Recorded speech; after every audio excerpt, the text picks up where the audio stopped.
perkenalkan dulu. Yang pertama itu adalah Ihzal Muhaini, itu saya sendiri.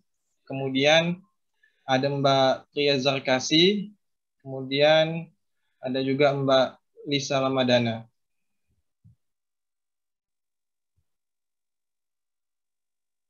Nah, kemudian ini kelihatan jelas ya untuk share screen-nya, PPT-nya. Jelas. Oke.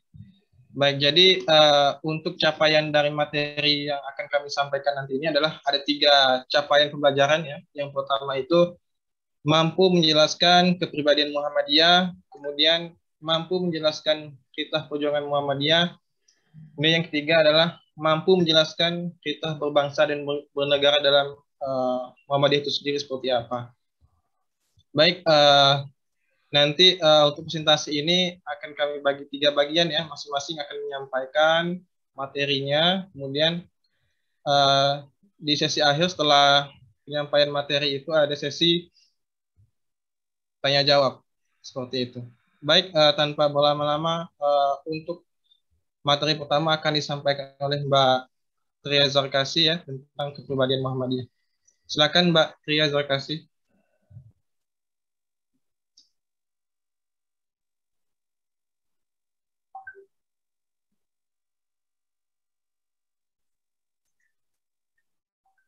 Mbak Tria Zarkasi udah masuk belum? Mas.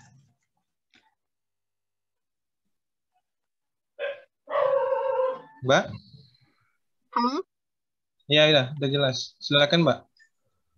Baik, terima kasih kepada Mas Izal atas kesempatan dan waktunya. Baiklah, saya akan menjelaskan mengenai kepribadian Muhammadiyah. Kepribadian Muhammadiyah dirumuskan pada Muktamar ke-35 di Jakarta pada tahun 1992, atau yang lebih dikenal dengan Muktamar Setengah Abad.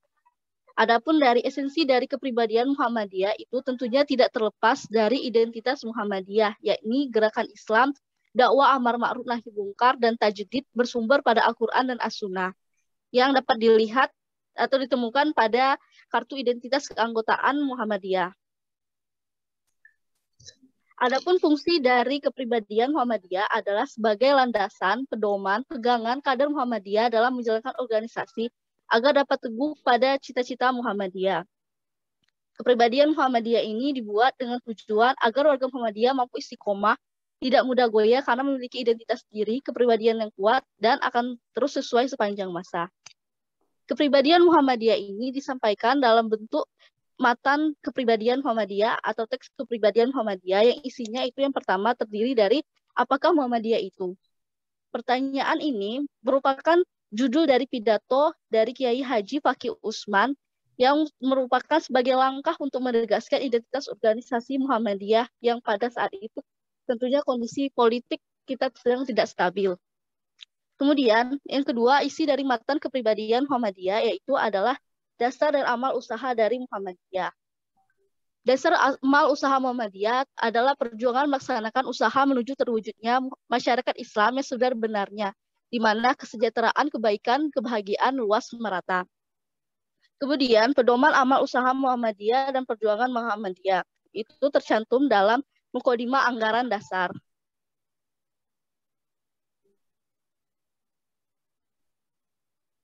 Kemudian, dalam kepribadian Muhammadiyah, isi dari matan yang terakhir adalah mengenai sifat-sifat Muhammadiyah. Adapun sifat-sifat Muhammadiyah itu terdiri dari 10 sifat, yaitu yang pertama adalah beramal dan berjuang untuk perdamaian dan kesejahteraan, di mana maksudnya merupakan Muhammadiyah adalah organisasi yang anti-radikal, sehingga Muhammadiyah dan orang-orang yang tercantum dalam Muhammadiyah itu tentunya mencintai kedamaian dan bertujuan untuk meningkatkan kesejahteraan. Kemudian bersifat lapang dada, luas pandangan, dan memegang teguh ajaran Islam. Kemudian memperbanyak lawan dan memakan ukhuwah Islamiyah. Lalu yang keempat itu bersifat keagamaan dan kemasyarakatan. Yang kelima, mengindahkan segala hukum dan undang-undang, peraturan, serta dasar dan falsafah negara yang sah. Sifat yang keenam yaitu amal ma'ruf dan nahi mungkar dalam segala lapangan serta menjadi contoh tauladan yang baik.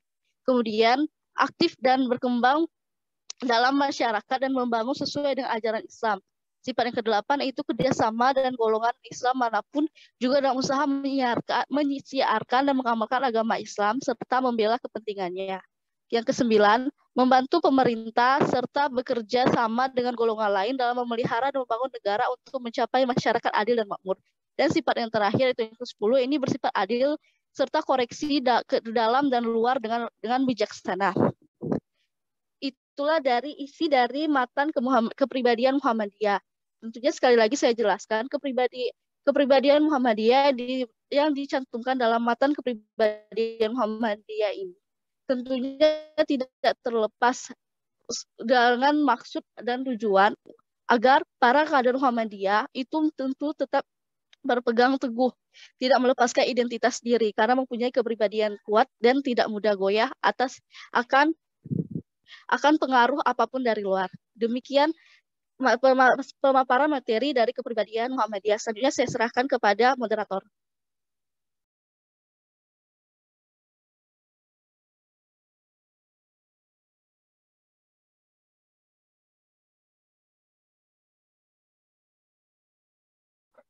Ya, silakan Ketua. Suaranya nggak kedengeran. Kelompok 4, Pak Izzal. Oke, maaf tadi ke mute ya.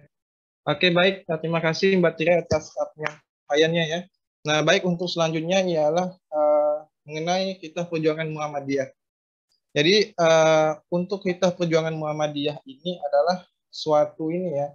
Kalau secara bahasa itu adalah, dalam bahasa Arab itu adalah khitotun, atau yang berarti adalah garis lurus, berarti garis atau langkah ya. Kemudian secara istilah, khitah itu adalah pedoman, arahan, kebijakan atau langkah-langkah ya Muhammadiyah untuk mewujudkan keyakinan dan cita-cita dan perjuangan persyarikatan.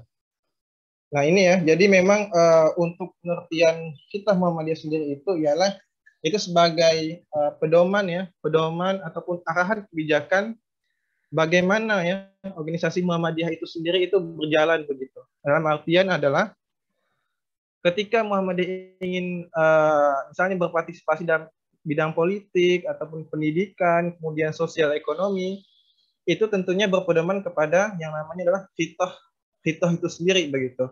Karena khitah ini adalah sebagai panduan dasar ya, panduan dasar bagaimana Muhammadiyah itu bergerak ataupun mengambil suatu program kebijakan.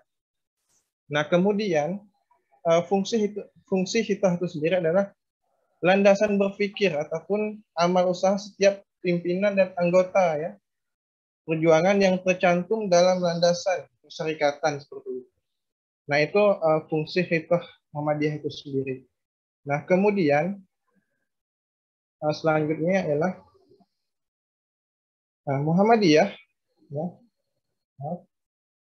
Muhammadiyah dalam gerakannya untuk mewujudkan tujuan organisasi menggunakan strategi perjuangan yang dikenal dengan khitah perjuangan Muhammadiyah.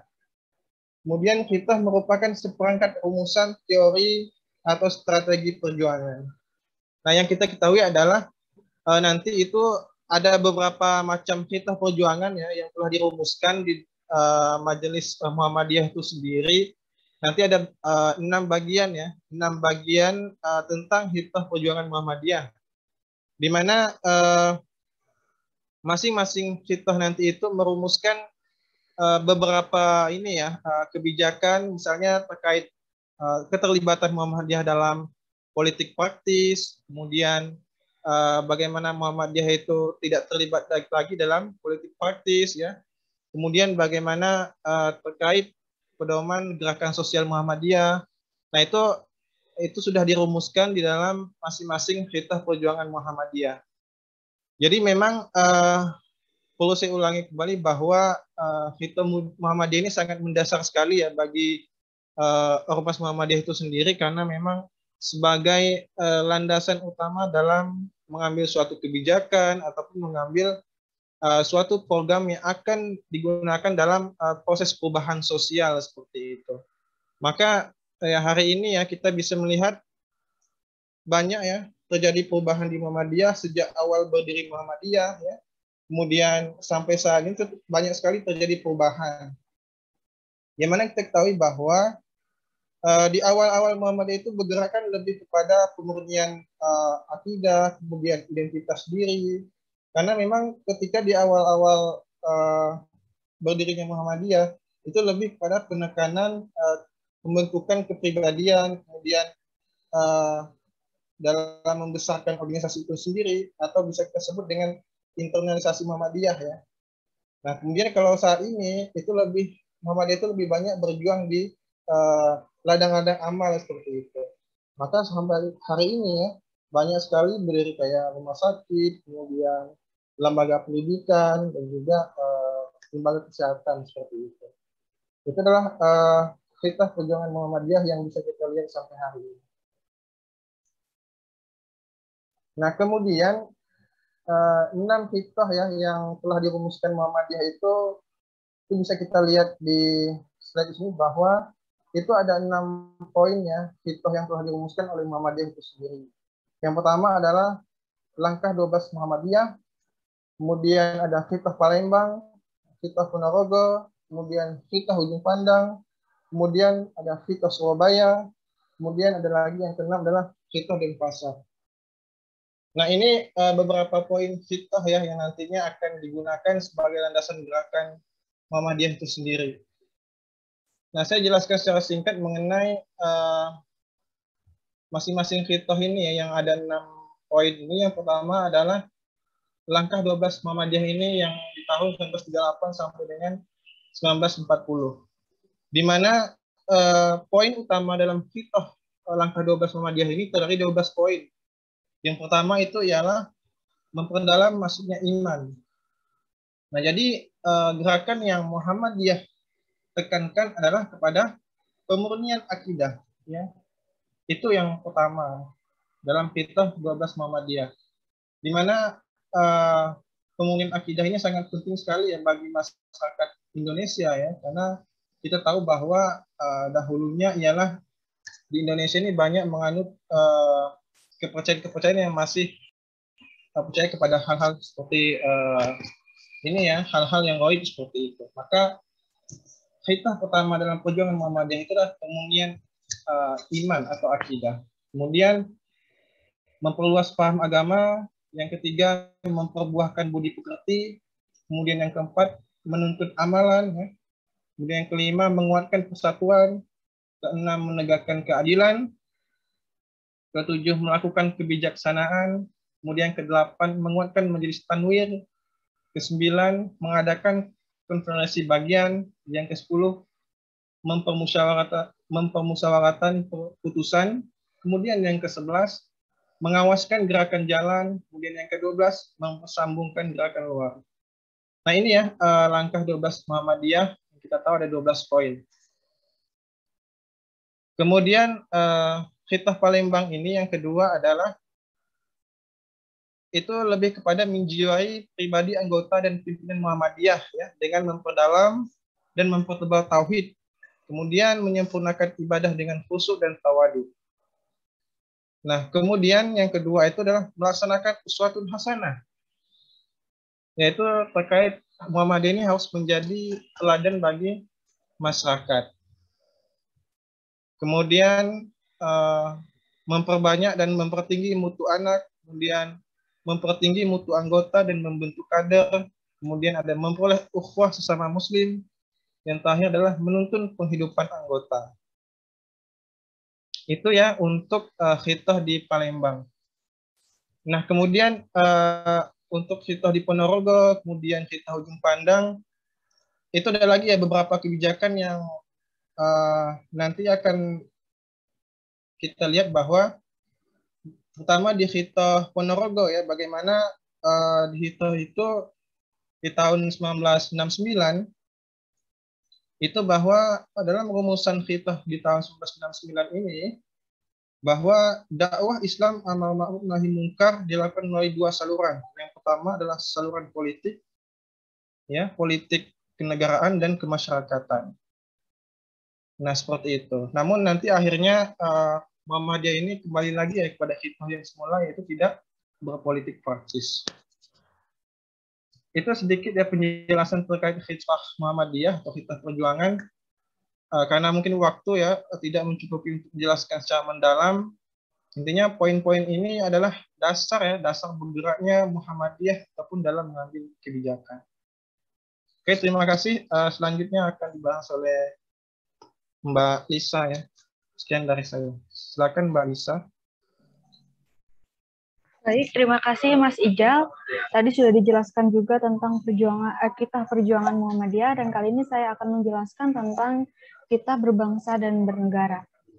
Di sini saya mengambil dari Kitab Denpasar 2000 atau Kitab Muhammadiyah dalam berbangsa dan bernegara. Itu ada 9 butir pernyataan.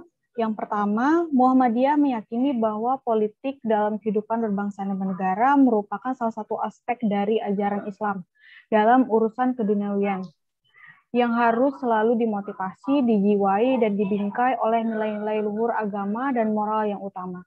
Karena itu diperlukan sikap dan moral yang positif dari seluruh warga Muhammadiyah dalam menjalani kehidupan politik untuk tegaknya kehidupan berbangsa dan bernegara.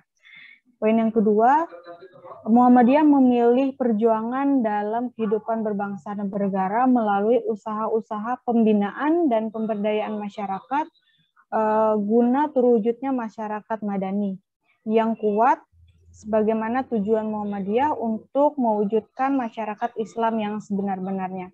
Sedangkan hal-hal yang terkait dengan masyarakat Islam, hal-hal yang berkaitan dengan kebijakan-kebijakan kenegaraan sebagai proses dan hasil dari fungsi politik pemerintahan akan ditempuh melalui pendekatan-pendekatan secara tepat dan kebijakan sesuai prinsip-prinsip perjuangan kelompok kepentingan yang efektif dalam kehidupan berbangsa dan bernegara. Dan yang poin ketiga, Muhammadiyah meyakini bahwa negara dan usaha-usaha membangun kehidupan berbangsa dan bernegara, baik melalui perjuangan politik maupun melalui pengembangan masyarakat, pada dasarnya merupakan wahana yang mutlak diperlukan untuk membangun kehidupan di mana nilai-nilai ilahiyah melandasi dan tumbuh subur bersama dengan tegaknya nilai-nilai kemanusiaan, keadilan, perdamaian, ketertiban, kebersamaan, dan keadaban untuk terwujudnya baladun taibatun warobun gopur. Yang keempat, Muhammadiyah tidak berafiliasi dan tidak mempunyai hubungan organisatoris dengan kekuatan-kekuatan politik dan organisasi manapun.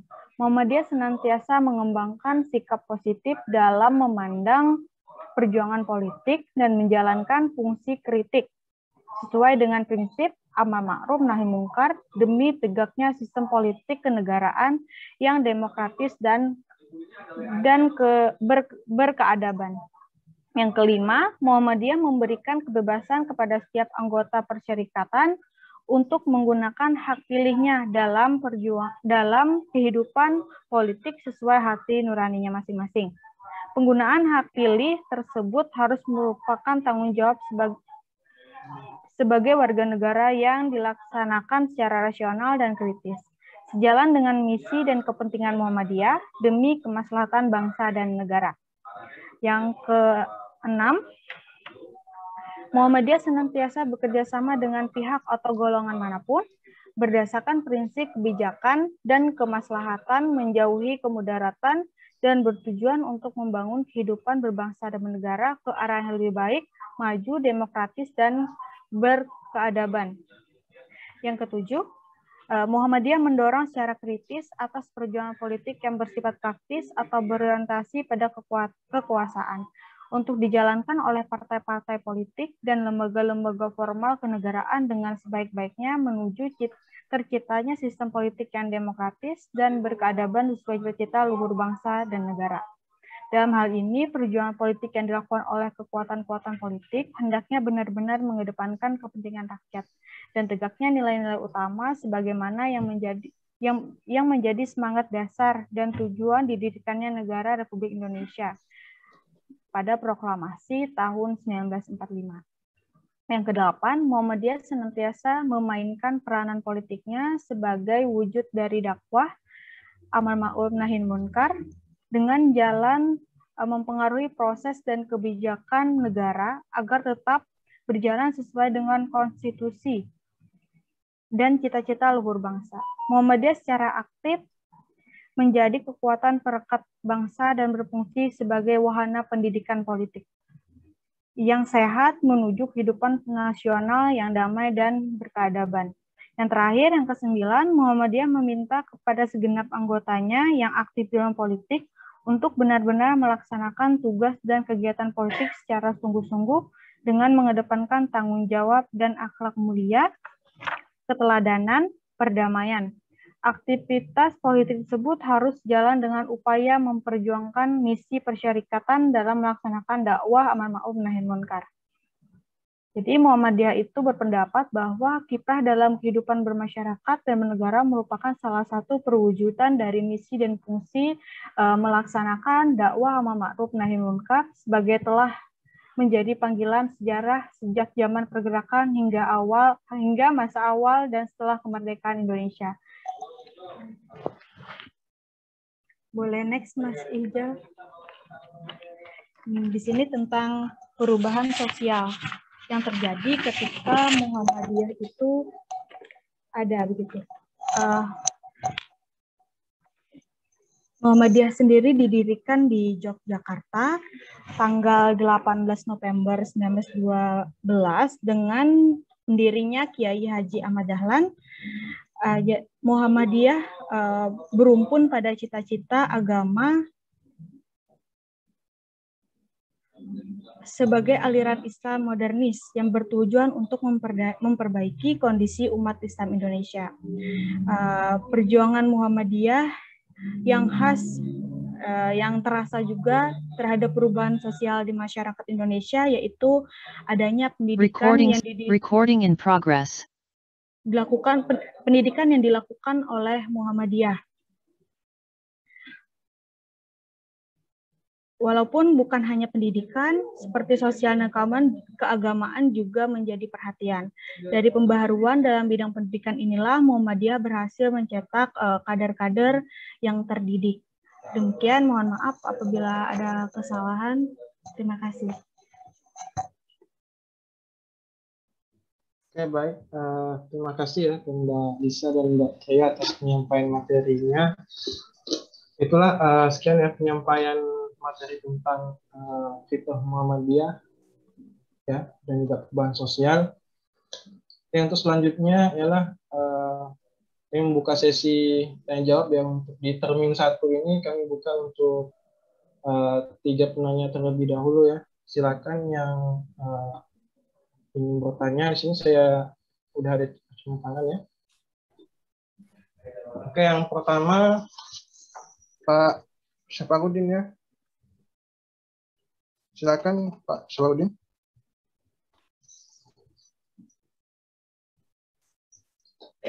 Nggak ada suara. Nggak ada suara Pak Syafarudin. Masih di ya. Baik, terima kasih terdengar.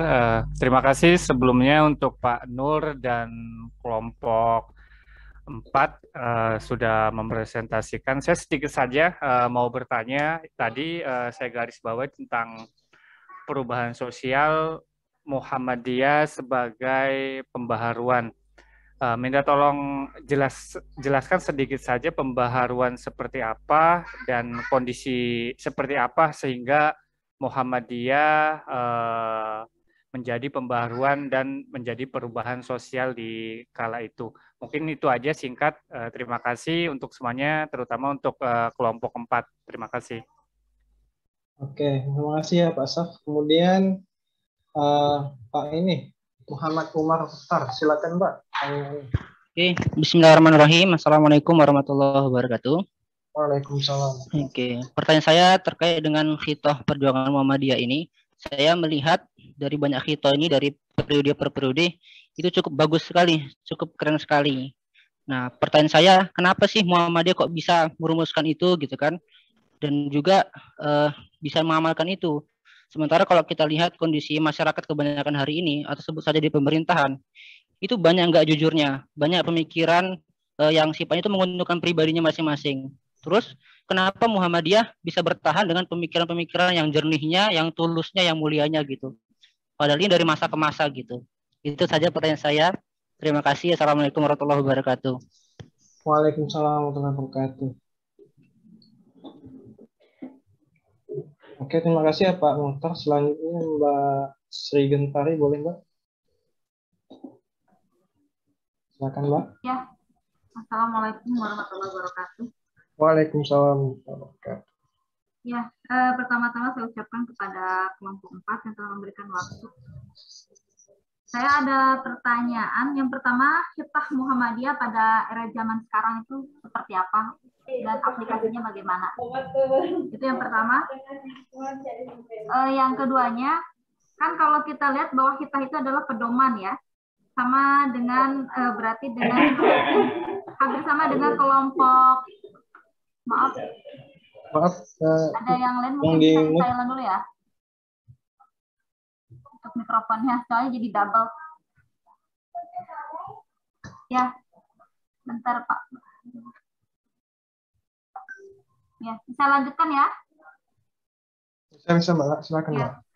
Tadi kan disebutkan bahwa hitan itu sama dengan hampir sama dengan ada kesamaan dengan pedoman, sama berarti dengan representasi kelompok 3.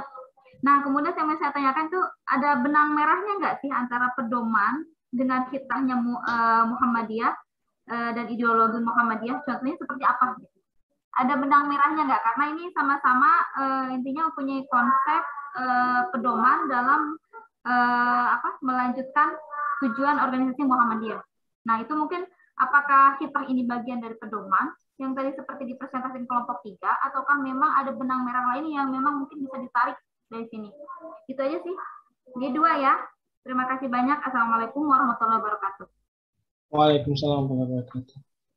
Mohon maaf Mbak Sri, mohon diulangi pertanyaan yang pertama tadi itu. Oh, agak sedikit yang pertama, jelas. Ya, yang pertama untuk hitah Muhammadiyah pada era zaman sekarang. Mungkin bisa disebutkan apa hitahnya, kemudian aplikasinya seperti apa.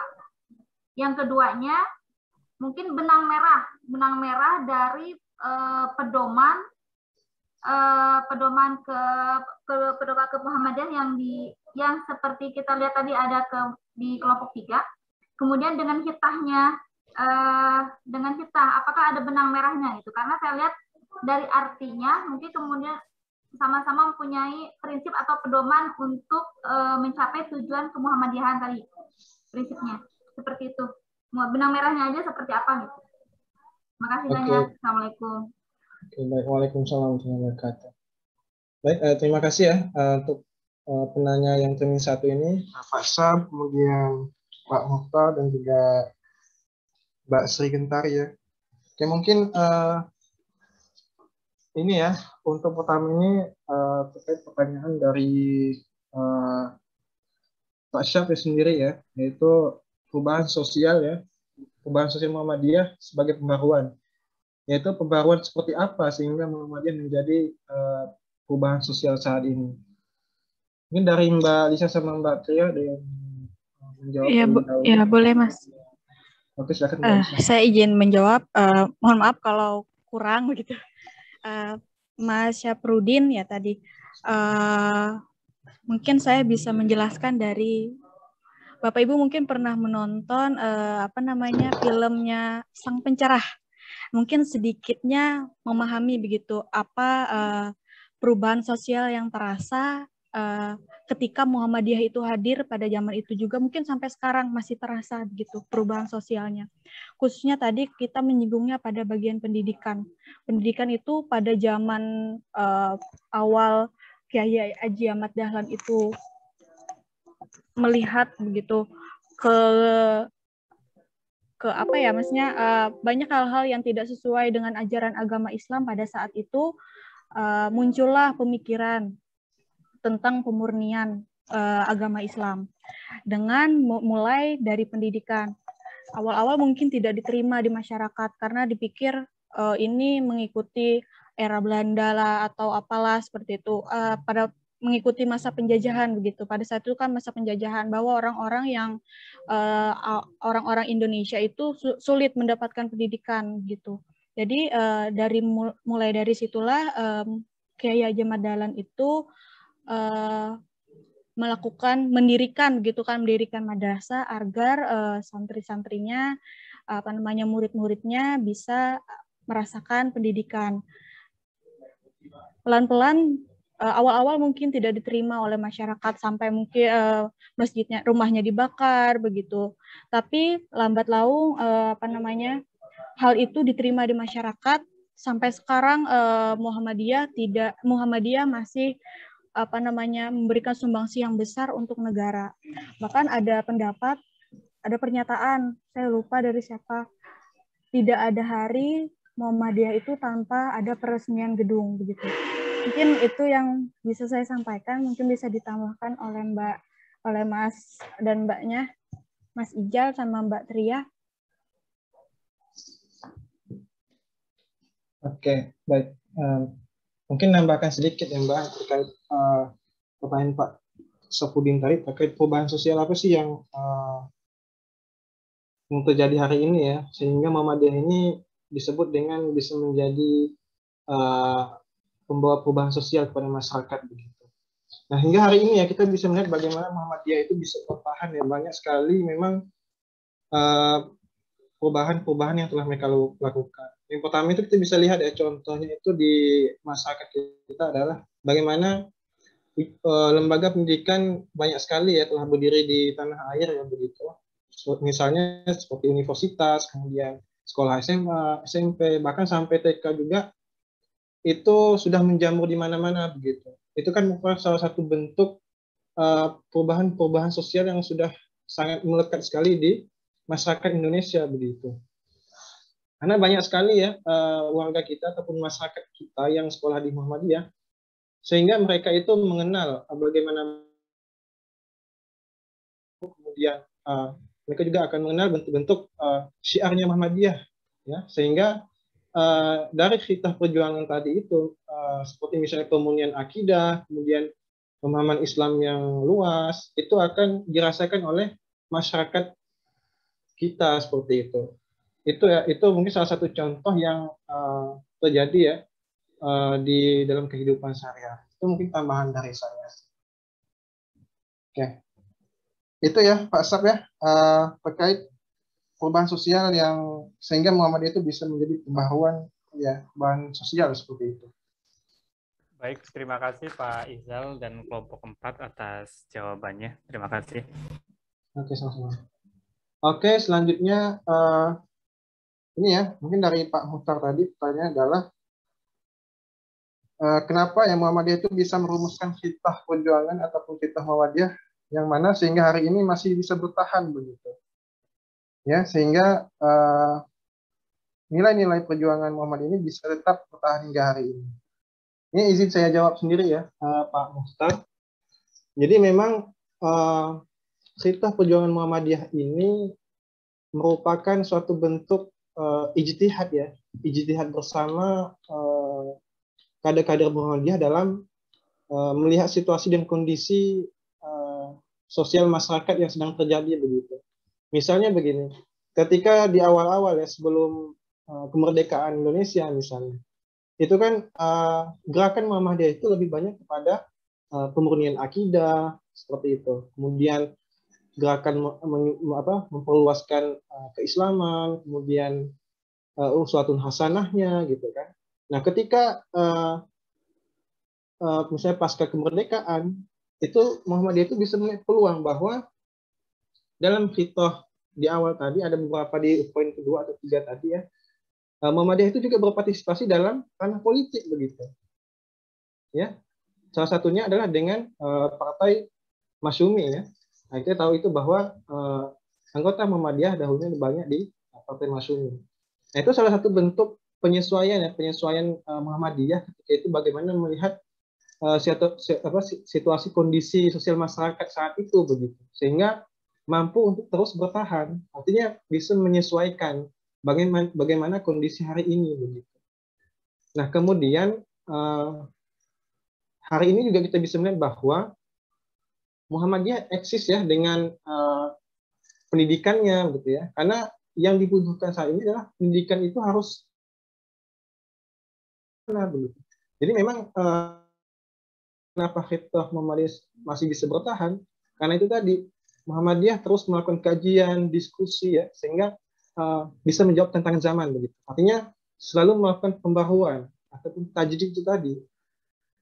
Itu saya rasa ya jawabannya Pak Mukhtar. Jadi memang Muhammadiyah ini selalu melihat situasi kondisi sosial masyarakat ya, sehingga khitoh yang dimusyawarahkan ataupun yang diambil itu adalah sesuai dengan kondisi yang sedang terjadi begitu, sehingga masih selalu relevan ya, karena mereka mengambil dari Al-Quran dan As-Sunnah ya, sumber utamanya adalah Al-Quran dan As-Sunnah, sehingga masih bisa relevan sampai saat ini. Begitu Pak Mukhtar, semoga bisa menjawab ya. Oke, izin sedikit lagi Pak ya. Oke, jadi gini Pak, kalau kita bandingkan dengan pemerintah gitu kan, nah sistemnya pemerintah kan juga sudah cukup baik gitu kan, undang-undangnya juga sudah cukup baik dalam mengatur masyarakat. Tapi yang jadi masalah adalah kenapa orang-orangnya itu banyak ya sekali yang melanggar itu. Nah kemudian di Muhammadiyah sendiri kan khitohnya juga sudah cukup baik itu dari periode per periode. Nah pertanyaannya kenapa orang Muhammadiyah itu masih tetap teguh kepada khitohnya itu? Saya rasa di situ pertanyaan yang lebih spesifiknya Pak gitu. Atau mungkin jarang atau sedikit atau bahkan nggak terlihat gitu ya orang-orang Muhammadiyah yang melanggar aturan-aturan di organisasi, mungkin seperti itu. Kenapa bisa seperti itu? Bukannya di Muhammadiyah itu kan nggak ada gajinya, kemarin kita bahas itu kan begitu kan. Terus kenapa masih bisa bertahan? Nah kurang lebih seperti itu sih Pak. Orang-orangnya kenapa sih jauh dari kata melanggar aturan itu? Bahkan dari periode per periode itu kan cukup panjang. Mungkin gitu Pak. Oke, baik Pak Mukhtar. Jadi memang karena memang di Muhammadiyah itu kita bisa lihat juga ya bagaimana penanaman akhlak, kemudian budi pekertinya sangat luar biasa begitu ya. Bagaimana ada kata di awal bahwa jangan hidup di Muhammadiyah gitu ya, tapi hiduplah Muhammadiyah begitu. Nah artinya memang penanaman karakter, kemudian moral, kemudian budi pekerti di kalangan Muhammadiyah itu sendiri itu sangat kuat sekali begitu. Sehingga nilai-nilai yang tertanam itu menjadi sebagai landasan utama dalam setiap langkah begitu. Karena nilai-nilai Al-Quran itu kemudian As-Sunnah itu sangat mereka resapi gitu sebagai kadar Muhammadiyah. Sehingga misalnya ketika mereka ingin melakukan suatu pelanggaran, suatu ya pelanggaran kadar ADRT ataupun apa, mereka selalu ingat bahwa ketika nilai-nilai keagamaan, kemudian budi pekerti itu tertanam dengan baik, maka itu akan sulit bagi mereka untuk melanggar aturan itu sendiri begitu. Contohnya kita pribadi, misalnya ya kita sendiri sebagai umat Islam misalnya kan, ya kita umat Islam, ya kita tahu bahwa sholat itu suatu kewajiban, kemudian zakat, puasa itu suatu kewajiban. Nah, ketika kita mengetahui itu, urgensinya apa, kemudian poin plusnya apa, maka akan kita laksanakan dan tidak akan kita langgar begitu. Nah, beda halnya dengan di pemerintahan gitu ya. Karena di Indonesia ini dalam hal karakter itu memang belum tertanam sepenuhnya ya di kalangan para oknum ya, saya sebut oknum di pemerintahan seperti itu. Karena sistem di pemerintahan ini kan tidak terlalu kental dalam pembinaan karakter itu sendiri, Pak. Nah, sehingga mungkin ada kehilafan ataupun kesalahan yang terjadi begitu. Nah, beda halnya dengan di Muhammadiyah itu sendiri. Ada majelis taklimnya, kemudian ada pembinaan moralnya begitu. Mungkin itu ya, Pak. Saya rasa kenapa Muhammadiyah tetap bisa bertahan dengan hikmahnya begitu. Kurang lebihnya mohon maaf. Terima kasih banyak, Pak. Ya, Pak, sama-sama. Oke, selanjutnya terkait pertanyaan Mbak Sri ya. Apa sih benang merah ya terkait ideologi dan khitbah Muhammadiyah itu sendiri? Itu yang pertama. Kemudian yang kedua itu khitbah Muhammadiyah zaman sekarang itu seperti apa sih bentuk penerapannya atau contohnya? Nah itu. Mungkin dari Mbak Lisa dan Mbak Tria.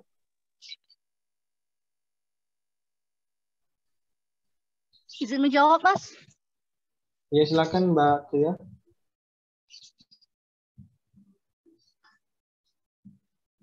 Baik, Assalamualaikum warahmatullahi wabarakatuh.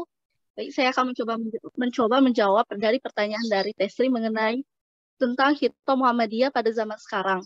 Kalau pada zaman sekarang, menurut saya khitbah Muhammadiyah itu tidak berubah karena dari keseluruhan khitbah yang sudah diterapkan dari tahun ke tahun diterapkan dalam organisasi Muhammadiyah itu masih berlaku sampai saat ini. Salah satunya isi dari Hitoh yang terus diamalkan itu adalah tentang kebebasan berpolitik, di mana kader Muhammadiyah itu bebas saja untuk ikut dalam organisasi atau partai politik manapun tanpa dibatasi tanpa mencampur, dengan syarat tidak mencampurkan antara urusan politik tersebut dengan badan kemuhammadiyaan. Kemudian salah satu contoh dari lainnya penerapan Hitoh mengapa masih diterapkan sampai saat ini tanpa adanya Hitoh perubahan atau Hitoh terbaru, itu karena Hitoh yang lama itu masih diterapkan, yang salah satu intinya itu adalah di mana Muhammadiyah itu menunjukkan sikap netralnya tersebut.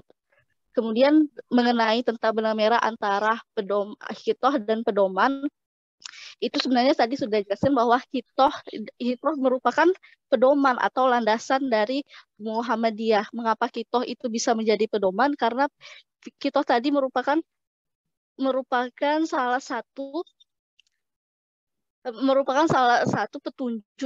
petunjuk atau arah atau landasan dari kader Muhammadiyah agar tetap berada di jalan yang lurus sesuai dengan cita-cita dari Muhammadiyah itu sendiri. Cukup, Mas Iqzal. Saya boleh menambahkan? Ya, silakan Mbak Lisa. Izin, harus diketahui dulu antara pedoman dan kita. Pedoman Muhammadiyah itu kan seperangkat nilai dan norma Islam yang bersumber pada Al-Quran dan As-Sunnah yang menjadi pola tingkah laku warga Muhammadiyah dalam menjalani kehidupan sehari-hari. Nah, sedangkan kita tadi itu kebijakan dasar yang memberikan arah perjuangan yang harus ditumpu pada persyarikan Muhammadiyah. Jadi itu pembedanya. Terima kasih. Jadi maaf Pak, kalau kita itu bagian dari pedoman atau ideologi Muhammadiyah. Ya, untuk menjalankan gerakan organisasinya. Nah, sedangkan pedomannya ini untuk landasan secara personalnya. Ya, betul Mbak. Untuk yang kita hanya zaman sekarang, betul kata Mbak Tria tadi, sama. Tapi kan ada beberapa berapa tadi ya? Maksudnya enggak, kalau saya lihat kan memang pasti masih relevan dengan zaman sekarang. Tapi mungkin pasti ada ada maintenance gitu. Ini kayaknya untuk sekarang ada seperti apa, enggak seperti itu gitu. Atau kan memang masih baku aja seperti kita yang sudah ada gitu dijalankan tanpa ada tambahan atau ya tanpa ada renovasi baru lah gitu istilahnya. Sejauh yang kita pelajari tadi juga ada tertuang pada beberapa kali kita dari tahun berapa sampai kita terakhir itu di tahun 2002 dan pasar itu yang terakhir, dan itu juga tidak banyak perubahan, Mbak. Oke. Terima kasih. Oke, terima kasih Mbak Sri ya. Oke, karena masih ada waktu ya, untuk termin 2. Silakan Pak Sukri yang utama. Silakan Pak. Dan kamu nih Pak. Oke, ya, terima kasih. Oke, sudah bisa masuk saya Pak? Oke, sudah Pak. Oke, terima kasih. Lumayan menarik untuk tema hari ini tentang khitah perjuangan Muhammadiyah dan perubahan sosial. Kalau melihat secara sosial, kemudian melihat pada masalah perjuangan Muhammadiyah, bahwa ada perjuangan Muhammadiyah itu hanya pada konsentrasi pada pendidikan, kemudian juga pada kesehatan kelihatannya.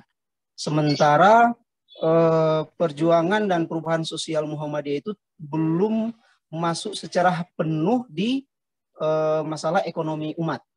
Contohnya maraknya perbankan atau lembaga keuangan yang masih menerapkan konsep-konsep konvensional atau konsep-konsep sistem barat, sementara Muhammadiyah tidak pernah melakukan atau menerapkan sistem ekonomi syariah. Artinya bahwa Muhammadiyah itu mendirikan lembaga keuangan bank maupun lembaga keuangan bank yang berbasis syariah yang dinaungi oleh Muhammadiyah itu sendiri. Karena memang kita melihat kasus di masyarakat itu banyak masyarakat masih menerapkan konsep-konsep riba. Misalkan itu. Nah, ada nggak kira-kira sampai saat ini Muhammadiyah itu punya konsep lembaga keuangan yang didirikan oleh Muhammadiyah, kemudian dia bergerak di seluruh Nusantara? Oke, terima kasih, itu saja.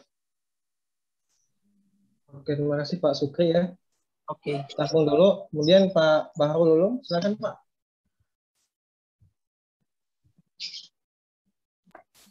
Pak Bahrul, silakan. Ya, Assalamualaikum warahmatullahi wabarakatuh. Waalaikumsalam.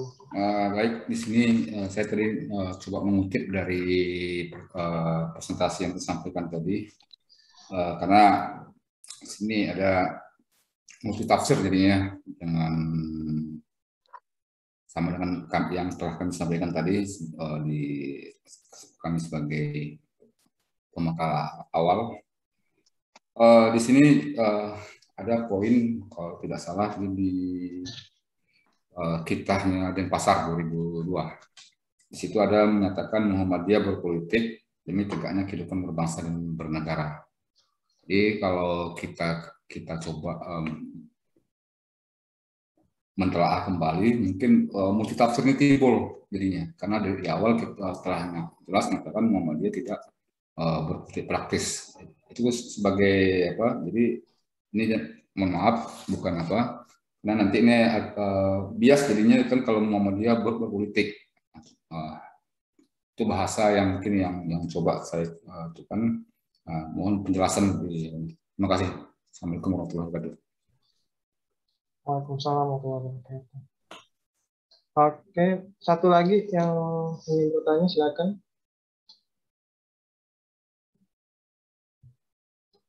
Ada yang satu lagi?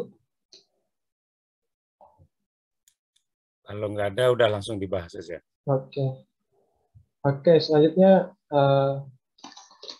nanti kalau ada silakan nanti ya di setelah pertanyaan. Oke, yang pertama ya dari Pak Sukriyadi ya, yaitu adalah kalau kita lihat ya pertanyaannya adalah perjuangan Muhammadiyah sampai hari ini masih hanya di aspek pendidikan dan kesehatan gitu, tetapi belum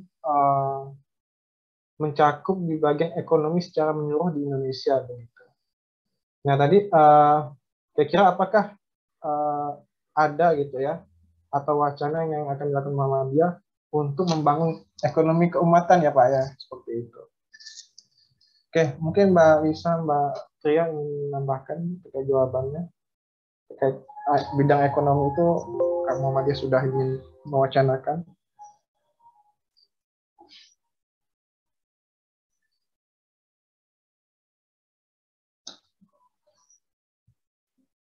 Silakan Mbak Lisa atau Mbak Tria.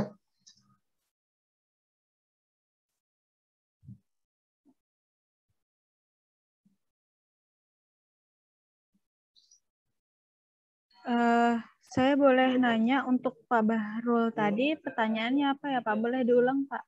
Oh iya. Ya, silakan Mbak. Oke, bisa ulangi ya. Baik, di situ tadi kan ada dinyatakan dalam presentasi kelompok 4 Muhammadiyah itu kalau nggak salah saya kutip dari Kitab Denpasar yang disampaikan oleh pemakalah, Muhammadiyah berpolitik demi tegaknya kehidupan berbangsa dan bernegara. Jadi kan di sini kan kalau kita lihat secara apa akan menimbulkan multitafsir kalau jadi saya yang saya pertanyakan sini jelaskan secara apa, karena tadi kami di awal, kelompok kami di awal itu telah mengatakan Muhammadiyah tidak berpolitik praktis. Jadi jelaskan secara itu Muhammadiyah berpolitik demi tegaknya kehidupan maksudnya apa? Karena jujur nanti kita kalau bahasa ini yang kita sampaikan nanti pun akan pembiasan banyak multitafsir yang berkembang ini. Terima kasih. Assalamualaikum warahmatullahi wabarakatuh. Terima kasih Pak. Iya Mbak Lisa, silakan Mbak Lisa.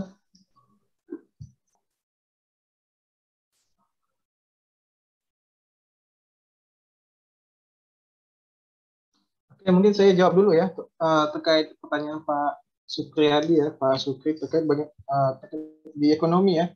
Jadi memang kita belum melihat secara ini nasional ya bagaimana apa namanya itu gerakan Muhammadiyah di bidang ekonomi begitu. Karena memang sampai hari ini ya kalau kita lihat Muhammadiyah itu yang fokus di kesehatan dan juga di pendidikan. Nah karena memang ini ya, namun ketika memang Muhammadiyah itu belum ada lembaga khusus ya di ekonomi, misalnya bank syariah ataupun usaha yang lebih ke Muhammadiyahnya, tapi mereka sampai saat ini sudah berjuang di ini ya, mendukung Bank Syariah Indonesia hal ini ya, mendukung penuh bahwa bank ekonomi syariah itu harus lebih berkembang pesat begitu. Ya namun sepengetahuan kami ya terkait keekonomian itu memang belum kami dapatkan ada sumber yang jelas ya terkait apakah Muhammadiyah sudah mendirikan ya bangunan ekonomi yang matang begitu. Ya begitu Pak Sukiyadi, karena memang kita belum mendapatkan sumber yang real ataupun secara jelas begitu ya terkait. Coba dicari dulu sumbernya. Cari di Google apa itu Muhammadiyah kiprahnya di bidang ekonomi. Sekali Anda klik itu muncul banyak itu. Cari dulu sebentar. Ya Pak, mohon tunggu sebentar ya. Pak ya. Ada barang usaha Muhammadiyah Pak. Menambahkan. Baum Pak. Ya. Ya silakan Bu Eni. Ya. Jadi untuk Muhammadiyah bergerak di bidang ekonomi itu yang terlihat saat ini memang kalau secara nasional mungkin dulu ada bank yang sekarang sudah jadi Bank Danamon itu sebenarnya awalnya juga punyanya Muhammadiyah. Nah sekarang yang perekonomian memang belum secara nasional tapi sudah per daerah itu sudah ada yang jelas adalah BTM atau kepanjangan dari Baitut Tanwil Muhammadiyah. Nah itu adalah usaha lembaga keuangan mikro atau semacam apa koperasi ya bahasa itunya koperasi. Nah itu di kalangan Muhammadiyah di daerah-daerah sudah banyak. Yang kedua untuk ekonomi itu juga di perdagangan retail seperti yang sekarang itu digencarkan adalah minimarket Lokmat yang hampir sama dengan semacam Indomaret atau Alfamaret, tetapi di sini adalah memberdayakan dari jamaah, terutama dari jamaah Muhammadiyah. Mungkin itu saja Pak, sedikit. Terima kasih. Oke, baik, terima kasih Bu Eni ya atas. Ya baik. Saya boleh nambahin ini Pak, mohon izin. Ya silakan Pak. Kebetulan saya juga dari Majelis Ekonomi, tapi ya, di silakan, wilayah Pak Lampung. Silakan Pak Arif. Baik, terkait ekonomi memang itu dari muktamar yang di Makassar itu mulai diputuskan bahwasannya selain pendidikan dan kesehatan bahwa Muhammadiyah memang harus sudah masuk ke ranah ekonomi. Hanya saja memang banyak kendala dalam mengembangkan ekonomi, tapi kendala tersebut tidak berarti membuat Muhammadiyah tidak serius dalam mengembangkan ekonomi di Muhammadiyah seperti itu. Terkait tadi pernyataan yang tadi saya ingin meluruskan, jangan sampai nanti Muhammadiyah bentuk bank tapi jadinya Bank Danamon gitu kan, bank konvensional, itu jangan sampai salah. Saya ingin meluruskan juga tadi, dulu Muhammadiyah pernah punya bank persyarikatan, hanya saja memang itu zamannya Pak almarhum Pak Dawam kalau nggak salah, itu beliau yang waktu itu ketua Majelis Ekonomi PP Muhammadiyah, termasuk BTM juga, itu juga seingat saya pada zamannya beliau.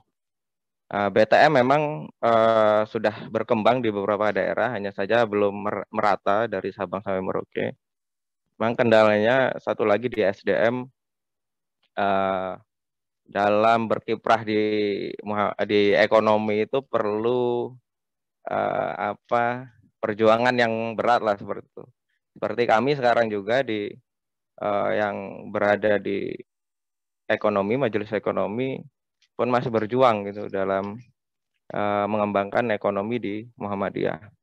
Tetapi sudah banyak memang, salah satunya tadi BTM yang memang bisa jadi patokan. Yang kedua ada BPRS. Hanya saja aturan di Muhammadiyah itu kan yang khusus gitu, aturan khusus tentang ekonomi ini kan adanya belakangan seperti itu dari PP. Tapi dari bawah, dari bottom gitu, itu sudah banyak berkembang. Selain Lokmark itu masih baru, itu masih 2 tahunan ini yang memang digawangi oleh Suara Muhammadiyah itu Jogja. Itu niatnya awal baik seperti itu, tapi di perjalanan juga ya banyak ini juga secara internal juga banyak perbedaan pendapat. Jangan sampai minimarket yang dibuka itu malah menjadi kita itu bersaing bukan dengan orang-orang yang pemilik modal gitu, pemain korporasi, tapi kita malah bersaing dengan sektor mikro malah seperti itu. Maka teman-teman yang di daerah sebenarnya sudah banyak membentuk sektor retail. Tapi memang belum terkonsolidasi. Yang selanjutnya banyak juga di sektor pertanian yang sudah Muhammadiyah melalui MPM-nya, Majelis Pemberdayaan Masyarakat, juga itu sudah terbentuk di sektor pertanian. Itu banyak juga yang sudah memberikan kontribusi. Bahkan kami Lampung di 2 tahun terakhir ini banyak membuat produk-produk baru tentang ekonomi. Salah satunya adalah ekspor. Jadi kerjasama antara wilayah gitu, terus PDM dengan PCI Mesir. Itu tahun ini kita sudah MOU dan sudah mengirim 7 kontainer itu. Itu produk-produk produk-produk pertanian yang bisa kita ekspor. Banyak lagi ya sebenarnya. Tapi kalau misalnya mau bahas, saya rasa nanti ada bahasan di khusus di pedoman hidup kalau nggak salah itu ada tentang terkait ekonomi juga. Itu nanti akan dibahas lebih detail, dan kebetulan juga itu wilayahnya, ini jatahnya saya juga gitu, dan teman-teman di kelompok 7. Insya Allah ke depan terkait ekonomi kita bahas lebih dalam lagi lah seperti itu. Yang pasti tadi jangan sampai Muhammadiyah tadi membangun bank tapi jadi Danamon, itu salah, benar itu. Ada dulu bank persyarikatan tapi sekarang sudah melebur jadi di Bukopin Syariah, jadi bukan Danamon. Itu saja dari saya, mohon maaf kalau misalnya tidak terstruktur. Terima kasih ya banyak, Pak Arif atas ini ya, informasi juga ya untuk kita semua. Jadi ini ilmu juga untuk kita bersama. Oke, karena masih ini ya, masih ada pertanyaan tadi terkait dari Pak ini ya, Pak Baharul Ulum ya. Ya, silakan Mbak Pria.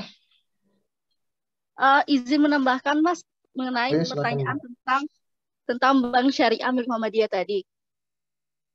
Ya, silakan. Baik, saya ingin menambahkan, memang sependek pengetahuan saya, Bank Syariah milik Muhammadiyah itu memang belum ada. Akan tetapi apabila dikaitkan tadi kan mengenai mengapa Muhammadiyah itu belum didirikan. Salah satu alasannya itu kan karena kita pada tahun 2020 kemarin itu terjadi akibat merger dari Bank Syariah milik BUMN, itu Muhammadiyah kan mengambil kebijakan untuk adanya penarikan dana. Kalau tidak salah, atas pendapat dari Bapak Anwar Abbas yang mewakili bidang ekonomi pengurus Muhammadiyah, bidang ekonomi pengurus pusat Muhammadiyah, itu menyatakan bahwa alasan dari penarikan dana tersebut bahwa Muhammadiyah itu memang berencana untuk menarik tersebut karena adanya rencana untuk saatnya Muhammadiyah itu lebih bergerak kepada masyarakat dalam urusan mikro. Menurut saya memang dalam lembaga keuangan kita memang belum memiliki lembaga keuangan syariah yang berbentuk bank. Akan tetapi dalam lembaga keuangan syariah dimiliki Muhammadiyah itu sebenarnya ada banyak, salah satu contohnya adalah lazisme. Jadi meskipun kita itu belum memiliki lembaga keuangan berbentuk bank syariah, kita sudah memiliki lembaga keuangan berbentuk lazisme yang konsentrasinya itu adalah konsentrasinya dalam bidang mikro kepada masyarakat agar bisa menyentuh masyarakat secara lebih menyeluruh lagi. Terima kasih. Terima kasih Mbak Ria atas tambahannya. Silakan Mbak Lisa. Terkait pertanyaan Pak Bahrul tadi. Silakan. Ya, izin menjawab untuk pertanyaannya Pak Bahrul. Dari yang saya baca tadi tentang Kita Denpasar, tidak ada menyebutkan bahwa Muhammadiyah itu berpolitik. Di sini disebutkan bahwa Muhammadiyah meyakini bahwa politik dalam kehidupan berbangsa dan negara merupakan salah satu aspek dari ajaran Islam dalam urusan keduniawian. Nah, Haidar Nasir juga memberi pernyataan bahwa dalam politik kebangsaan tentu Muhammadiyah itu memiliki tanggung jawab untuk tegaknya moral kehidupan berbangsa dan bernegara. Disitulah nantinya melakukan silaturahmi, berdiskusi, menyampaikan pandangan, dan lain sebagainya. Jadi bukan Muhammadiyah itu berpolitik secara praktis gitu. Sama tadi pernyataannya seperti Pak Bahru juga menyampaikan di kelompok sebelumnya. Gitu. Terima kasih. Izin menambahkan tadi mengenai Muhammadiyah politik. Baik, terima kasih Pak Izal. Sedikit saja menurut pandangan saya, memang Muhammadiyah itu secara politik praktis memang tidak berpolitik praktis. Tapi menurut saya, apakah Muhammadiyah berpolitik? Menurut saya Muhammadiyah itu berpolitik, tapi berpolitik kebangsaan. Artinya memang tidak ikut berkompetisi dengan politik praktis, tapi Muhammadiyah tetap ikut membangun sampai saat ini. Terbukti dari presiden pertama yaitu Insinyur Soekarno, itu dari Muhammadiyah, dan sampai saat ini 2021 Menteri Koordinator Kesejahteraan Rakyat dari Muhammadiyah yaitu Bapak Dr. Muhajir Effendi. Jadi Muhammadiyah itu berpolitik tapi berpolitik kebangsaan. Memang tidak ikut berpolitik secara praktis. Itu aja mungkin. Karena artian dari politik itu tidak serta-merta ikut berpolitik praktis, tidak, tapi berpolitik itu bertujuan untuk membangun bangsanya, gitu aja. Mungkin itu aja. Terima kasih. Terima kasih, Pak. Baik, terima kasih Pak Sob temannya. Saya juga mau nambahkan ya terkait dari Pak Bahrul tadi. Ini memang Muhammadiyah ini mereka lebih banyak juga berjuang ya dalam mempengaruhi suatu kebijakan ya, ataupun memberikan masukan dasaran kepada pemerintah. Artinya memang Muhammadiyah tetap berjuang untuk negara, betul kata Pak Syaf tadi ya, dalam hal membangun bangsa lebih baik begitu. Dan hal ini merupakan sebagai bentuk pengawasan ataupun kontrol ya Muhammadiyah sebagai organisasi yang besar ya di Indonesia, sehingga mereka punya peran besar begitu untuk memberikan masukan dan kritikan, saran kepada pemerintah begitu, sehingga politik ini memang tetap menjadi bagian bagian dari Muhammadiyah juga, cuman bukan dalam artian politik praktis begitu, karena itu tadi Muhammadiyah tidak masuk dalam ranah politik praktis. Itu tambahan dari saya begitu. Oke, sekian ya. Mungkin waktu udah terima kasih.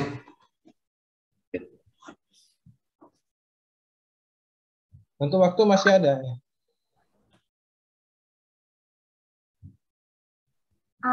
Izin teman-teman, mungkin karena waktu masih ada, mungkin kita bisa memberikan waktu kepada Bapak dosen kita untuk sedikit menambahkan, mungkin jika kalau ada yang kurang dari materi yang disampaikan hari ini. Boleh. Mungkin itu dulu dari kelompok kami ya, kelompok 4. Mohon maaf atas kekurangan dan belum lengkapnya pembahasannya. Terima kasih. Assalamualaikum warahmatullahi wabarakatuh. Waalaikumsalam warahmatullahi wabarakatuh. Mungkin silakan Pak. Bapak dosen Pak Nur. Ya, baik. Terima kasih kepada pemakalah yang pertama maupun yang kedua. Terima kasih atas ilmunya untuk di-share di diskusi. Mudah-mudahan menjadi ilmu yang manfaat dan juga para penanya, para penanggap, serta yang menambahkan sharingnya juga mudah-mudahan menjadi ilmu yang manfaat ya. Pak Nur akan menambahkan sedikit tentang tadi yang ditanyakan ekonomi ya, gerakan apa peran Muhammadiyah di bidang ekonomi. Ekonomi itu ada cabangnya banyak sekali ya. Bikin bank itu ekonomi, bikin lembaga keuangan syariah itu ekonomi, mengadakan gerakan zakat, infak, sedekah, lalu dikelola dengan baik untuk pemberdayaan, itu ekonomi juga. Lalu apa lagi? Menyantuni atau mempekerjakan atau merekrut ya orang-orang untuk menjadi SDM di sekolahan, di rumah sakit, di perkantoran Muhammadiyah dan seterusnya, itu juga ekonomi. Ini bagian dari pemberdayaan masyarakat ya. Jadi bentuknya banyak. Di kampung-kampung itu ada gerakan begini, istilahnya itu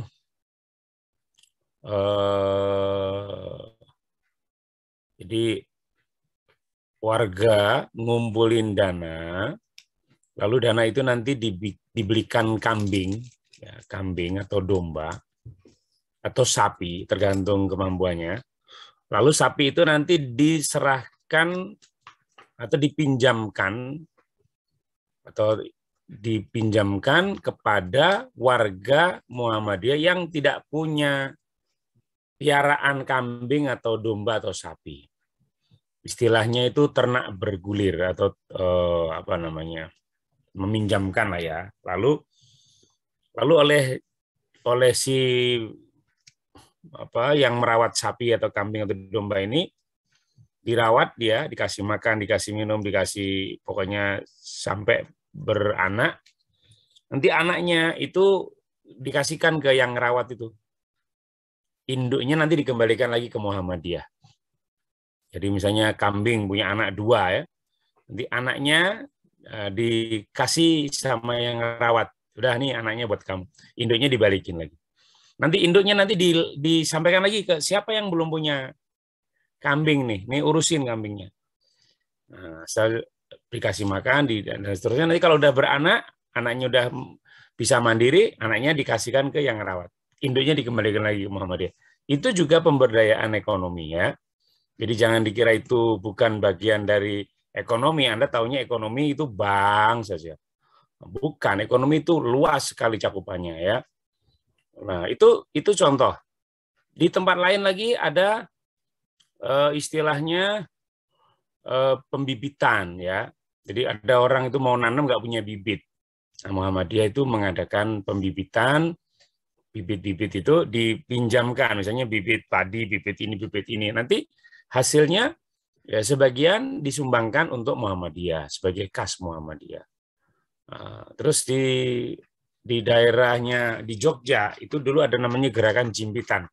Mungkin sekarang masih ada ya. Jimpitan itu kalau kita masak nasi itu 1 gelas, misalnya masaknya 2 gelas beras gitu ya. 2 gelas beras mau dimasak. Nanti yang dimasak bukan 2 gelas semua. Tapi yang dimasak mungkin cuma 1 gelas setengah. Yang setengah gelasnya dikumpulkan, ditaruh di kaleng kecil gitu, kaleng kecilnya ditaruh di pagar. Nanti setiap sore ada bagian yang memungut beras-beras di kaleng itu, setengah kaleng. Tiap hari dikumpulin setengah kaleng, kaleng kecil ya, kaleng susu itu loh. Nah itu jimpitan itu satu desa itu terkumpul nanti berapa kilo beras. Nah, berapa kilo beras itu nanti akan ditanyakan warga yang perlu beras siapa, yang nggak punya beras hari ini siapa, dikasih beras, yo silakan ini dimasak, jangan sampai ada yang kelaparan. Nah itu salah satu strategi yang diajarkan oleh Muhammadiyah zaman dulu untuk ketahanan pangan, biar semua warga bisa makan. Nah, sekarang ada nggak yang menggunakan strategi ini? Masih ada nggak? Ada bansos, tapi bansos bocor. Ada apa lagi? Dana apa, tapi bocor. Bocornya yang banyak. Ya. Yang disumbangkan berapa, yang bocor lebih banyak dari yang disumbangkan. Gitu ya. Nah, kalau model Muhammadiyah tadi itu sederhana saja. Itu nggak usah pakai negara itu. Cukup pengurus Muhammadiyah kumpul, ayo nih kita saweran setiap hari, kita nitip beras setengah gelas, ditaruh di teras, di pagar, digantung di kaleng tuh, nanti dikumpulin, itu bisa gerakan ketahanan pangan untuk satu desa. Nah, kalau tiap desa yang ada Muhammadiyahnya menggunakan strategi itu insya Allah negara kita nggak ada yang kelaparan tuh. Nggak usah nunggu proyek macam-macam deh, terlalu muluk ya. Nggak usah nunggu proyek bansos, proyek ini, nah itu judulnya aja proyeknya. Cuman yang dapat proyek ya yang orang-orang tertentu aja. Itu. Jadi itu juga gerakan ekonomi Muhammadiyah ya, tapi itu tidak ditulis, gitu saja. Problemnya tidak ada yang nulis. Nah, mungkin Anda nanti sembari keliling-keliling ke satu tempat ya, coba Anda ngobrol-ngobrol, Pak di sini ada nggak anggota Muhammadiyah? Nah, oh ada di sebelah sana. Boleh Pak saya ngobrol-ngobrol? Ngobrol lah. Anda jangan seolah-olah jadi peneliti, nggak usah. Anda bergaya jadi orang biasa saja. Pak saya ini kebetulan lewat sini, pengen tahu di sini tuh ada nggak warga Muhammadiyah mau ngobrol-ngobrol aja. Nah, terus pengen tahu aja Pak, apa sih gerakan Muhammadiyah di sini? Kalau ada warga yang mengalami sakit terus nggak bisa berobat itu strateginya kayak gimana? Gitu. Kalau ada warga yang nggak punya peternakan, nggak punya kambing, nggak punya ini, sawah nggak punya, kebun nggak punya, toko nggak punya, terus apa-apa nggak punya. Di situ banyak rumput. Nah, kan potensi. Oh, kalau gitu bikinlah ternak bergulir.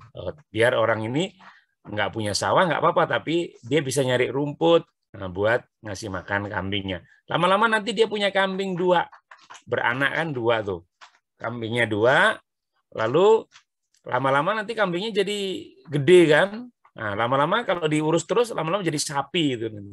Nah, lama-lama nanti bisa punya dikembangkan yang lain. Jadi kalau ini strategi ini digunakan oleh pemerintah dalam hal ini Departemen Sosial ya, menggunakan model-model ternak bergulir, jimpitan beras dan lain-lain tadi itu, wah itu mungkin insya Allah negara kita ini negara yang kaya raya maju gitu ya.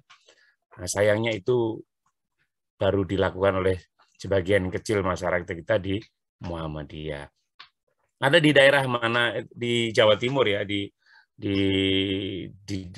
Lamongan. Di Lamongan itu ada tuh orang di masjid ya, di teras masjid itu dikasih cantolan-cantolan paku.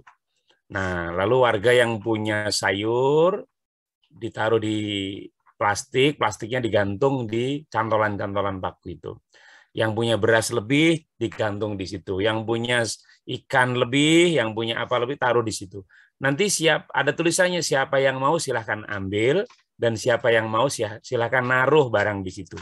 Jadi kalau ada yang berkelebihan naruh di situ, kalau ada yang nggak punya dia bisa ngambil di situ dan ngambilnya free, artinya memang yaitu memang silahkan siapa aja yang perlu beras ambil di situ, yang perlu cabai mungkin ada orang di belakang rumahnya cabainya banyak, nah digantunglah di situ. Jadi saling mensubsidi. Ini juga gerakan Muhammadiyah ya, ekonomi Muhammadiyah Jawa Timur, salah satunya di Lamongan. Nah, kalau yang model-model begitu dikembangkan di tempat-tempat lain, maka insya Allah Muhammadiyah itu bisa ikut ya membangun kesejahteraan rakyat atau kesejahteraan sosial. Walaupun itu sebenarnya tugasnya Menteri Menko Kesra itu ya. Menko Kesra itu tugasnya.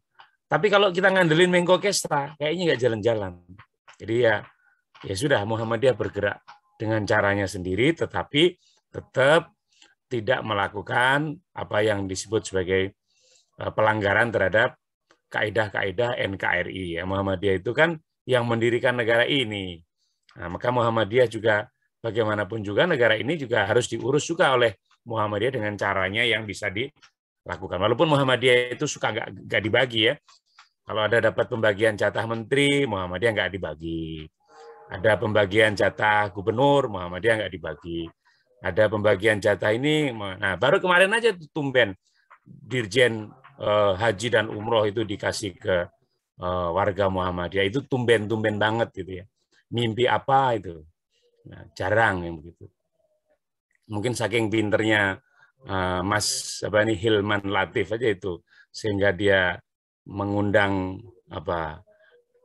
orang tertentu untuk yaudah ini Mas Hilman Latif aja lah suruh jadi dirjen, tumben-tumben banget itu. Nah, karena selama ini tidak pernah ya, selama ini Muhammadiyah dan Muhammadiyah memang juga nggak pernah ngarep-ngarep begitu, ya, nggak pernah ngarep-ngarep. Mana ada tuh orang Muhammadiyah nangis-nangis nggak jadi menteri, nggak ada. Kalau tempat lain nangis-nangis banyak, bukan cuma nangis-nangis, bawa golok pengen jadi menteri ya. Kalau di kita nggak ada. Ngurusin masyarakat aja udah banyak, ngurusin Muhammadiyah aja ini udah banyak gitu ya. Baik, terus apa lagi tadi ya soal. Tapi memang Pak Nur setuju kalau misalnya suatu saat nanti Muhammadiyah punya gerakan ekonomi yang lebih masif, yang lebih menasional, itu bagus. Rektor kita kan salah satu pengurus pusat ya bidang ekonomi ya Pak Mukhair Pakana. Itu kan beliau sekretaris Majelis Ekonomi PP Muhammadiyah. Jadi Anda bolehlah kalau lagi diajar oleh Pak Mukhair itu Anda sampaikan tuh pesan-pesan biar langsung diserap oleh beliau untuk disampaikan ke gerakan ekonominya. Muhammadiyah juga punya JSM ya, Jaringan Saudagar Muhammadiyah. JSM itu jaringan-jaringan saudagar Muhammadiyah, orang-orang pedagang-pedagang Muhammadiyah yang aktif di bidang bisnis, itu ada kumpulannya tuh, disebutnya JSM, Jaringan Saudagar Muhammadiyah. Mereka ini sering mengadakan misalnya kegiatan pasar murah, kegiatan bakti sosial dan seterusnya. Yaitu untuk antara lain untuk memberikan sedikit bantuan kepada masyarakat yang kesulitan, walaupun mungkin tidak bisa intensif ya terus menerus ya karena memang sumbernya juga enggak stabil ya. Tapi kalau di masjid-masjid Muhammadiyah itu sudah mulai ada gerakan semacam ketahanan pangan bagi anggota masjidnya. Nah, itu kan baru terbatas di masjid-masjid tertentu. Nah, mungkin bisa-bisa kita ambil di masjid-masjid sekitar rumah kita dan lain-lain. Baik, itu tambahan. Lalu Pak Anwar Abbas tadi menyebut-nyebut Pak Anwar Abbas soal BSI. Itu gini ceritanya. Jadi pemerintah tiba-tiba saja ingin mengumpulkan bank-bank syariah dijadikan satu bank. Ya, BNI Syariah diambil, BRI Syariah diambil, ini diambil, lalu dikumpulin jadi satu bank. Tetapi yang ngurus bank itu orang-orang yang waktu itu, ini baru rencana ya, waktu masih baru rencana. Itu akan diurus oleh orang-orang yang nggak ngerti bank, gitu. Nggak ngerti bank. Artinya nggak ngerti bank syariah lah ya. Ngerti bank sih ngerti, tapi bank syariah dia nggak ngerti. Nah, orang-orang yang nggak ngerti bank syariah itulah yang mau disuruh ngurus. Akhirnya Pak Anwar Abbas bilang, kalau diurus sama orang-orang itu, nanti bukannya untung banknya, malah bangkrut. Gitu ya. Malah bangkrut. Daripada bangkrut, nambah-nambah PR saja, udahlah, uangnya Muhammadiyah diurus sendiri deh sama Muhammadiyah. Itu sebenarnya bahasa gertakan. Ya. Jadi Anda jangan ambil letterlek, itu bahasa gertakan. Biar apa? Kalau mau ngurus bank syariah itu yang benar gitu. Jangan cuma namanya doang syariah, tapi isinya tidak syariah. Atau namanya syariah, tapi orangnya nggak ngerti syariah. Akhirnya prakteknya sama aja, cuma beda nama. Gitu. Nah, jangan sampai begitu. Jadi benar-benar harus sesuai dengan syariah. Nah, tentu Anda sudah pernah ikut kuliah tentang bedanya bank syariah sama non syariah itu apa. Anda lebih paham lah ya, sudah belajar sama Pak Ahyar Ilyas atau Pak siapa namanya, Pak Saiful dan lain-lain ya, sudah paham lah ya. Apa beda yang paling mendasar bank syariah sama non syariah itu apa? Yang mungkin ada satu kata atau dua kata yang bisa disebutkan di sini. Dari akadnya saja Pak, beda, sudah beda. Akadnya Pak. Akadnya beda. Terus apa lagi?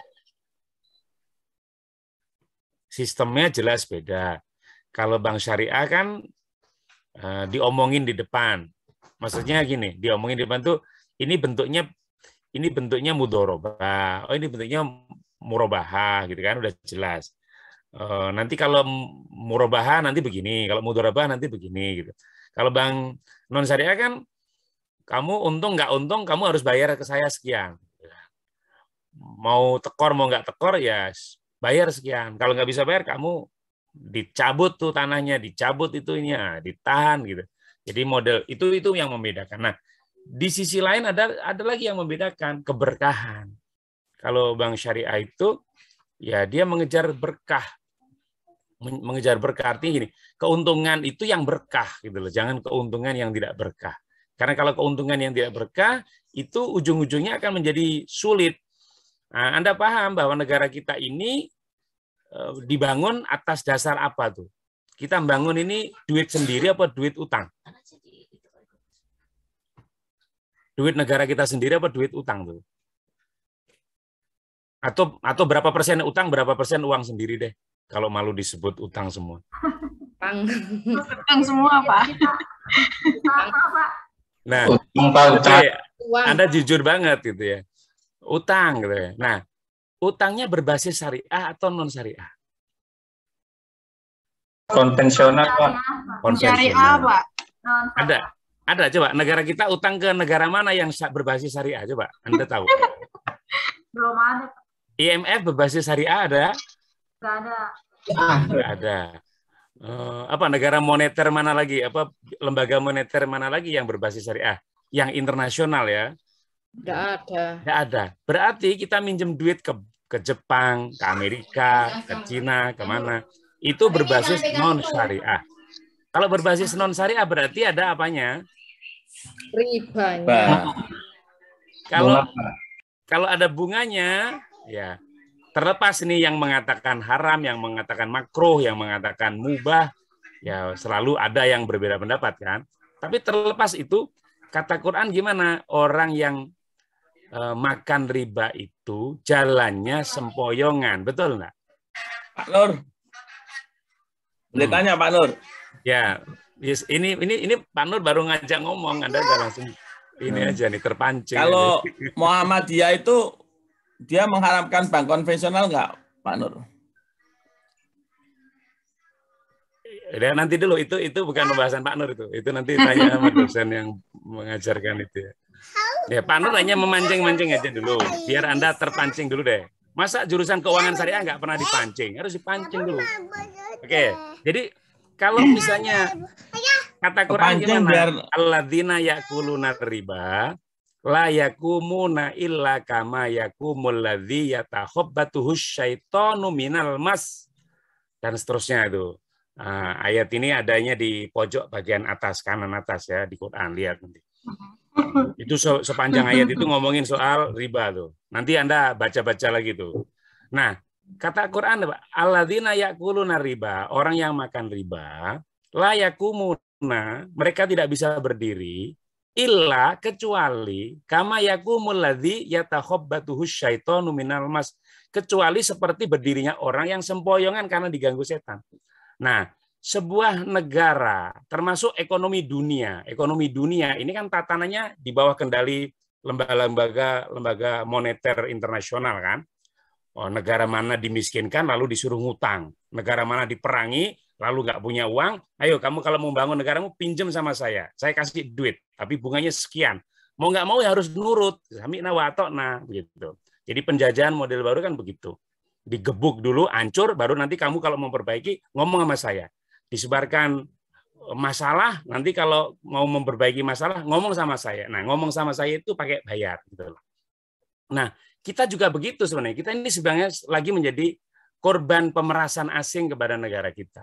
Tapi kita nggak sadar gitu loh. Kita ini nggak sadar. Cuman sadarnya kapan?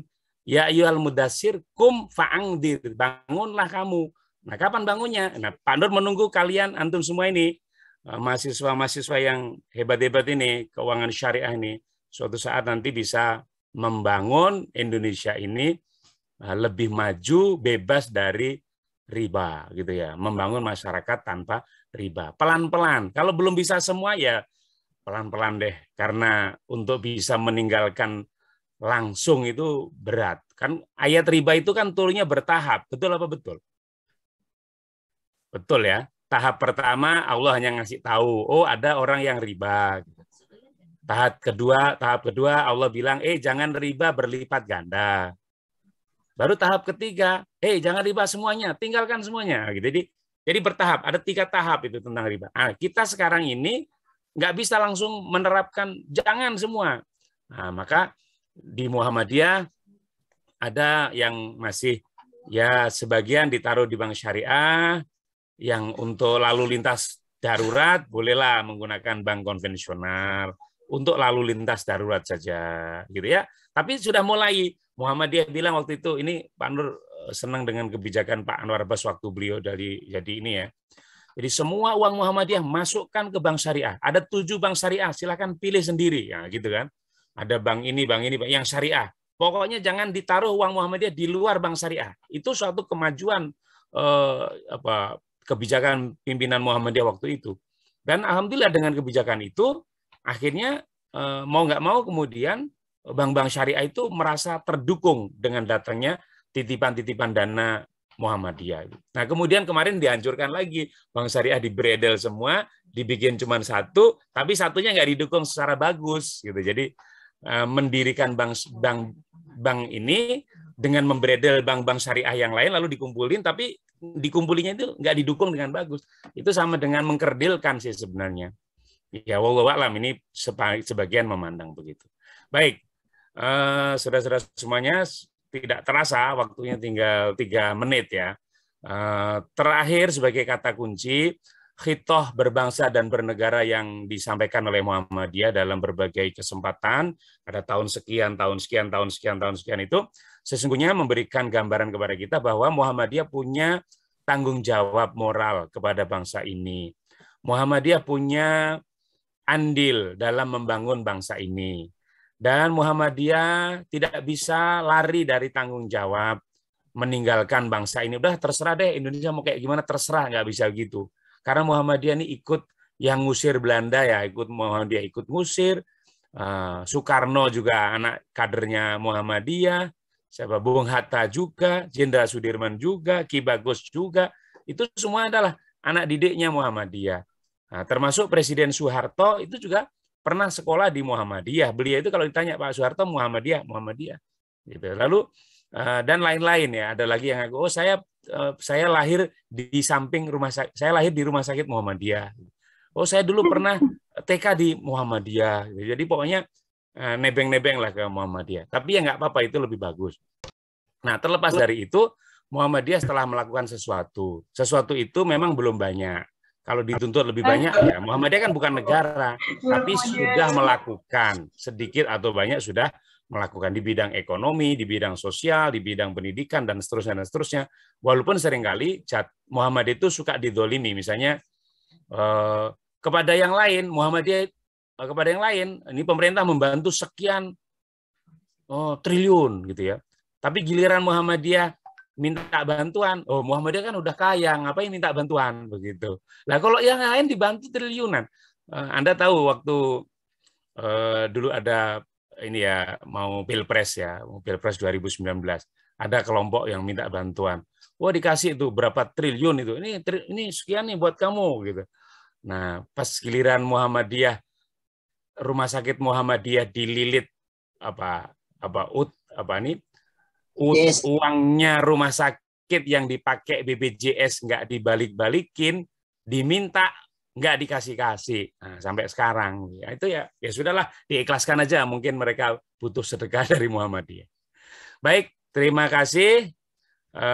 Waktunya kita sudah mau habis. Pak Nur senang sekali dengan diskusi-diskusi Anda. Jangan ditanya diskusinya. Yang penting kita sudah berdiskusi. Dengan berdiskusi kita berarti membaca buku dan mempersiapkan argumen-argumen, dan itu sesuatu yang sangat bagus ya.